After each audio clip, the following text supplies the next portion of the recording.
Hi, my name is Irina Rostova. I'm an immigration attorney in Miami, Florida.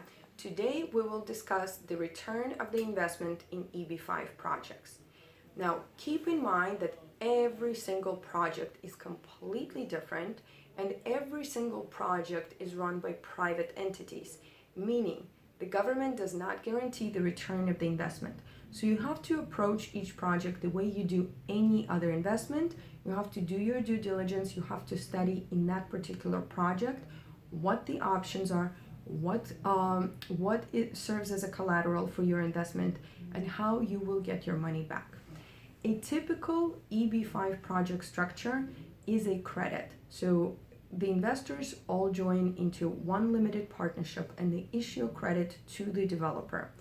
The credit has a term. A typical term is 5 to 6 years, meaning the developer takes the money, builds the project, and has to return this investment to the investors in 5 or 6 years.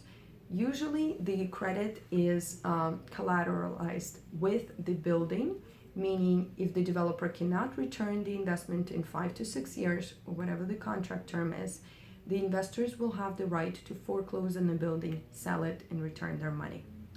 Another type of an investment that is also pretty common but less popular in EB-5 is called an equity investment.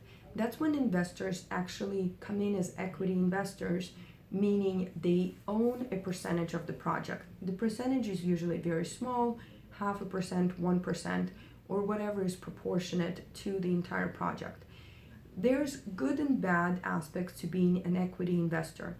The upside of being an equity investor is that you get to benefit from the income of the project. So if the project is successful and is generating a lot of income, the investors will get a portion of that income. However, the downside, as an equity investor, there's no set exit date the way it is with the credit system. So contractually, the developer is not obligated to repay you at any set period of time. Sometimes equity investors get to exit the project and get their investment back in 4 years. Sometimes they stay in as long as 10 or 11 years.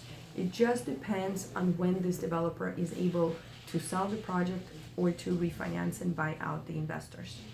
One more thing to keep in mind: investors cannot return their investment until they have filed their I-829 applications. Okay, so in today's terms, in 2017, the investors will not be able to return their investment for at least 4.5 years. For most investors, if their process takes longer, that means they cannot return their full investment for even a longer period of time. For a lot of the Chinese investors, it could be 6, 7, or even 8 years. Now, keep in mind, as an investor, you always want to stay in the project as long as necessary to remove conditions on your green card. Thank you. My name is Irina Rostova. If you have any questions, shoot us an email. And if you need to sign up for a consultation, also send us an email and we'll set you up for a consultation.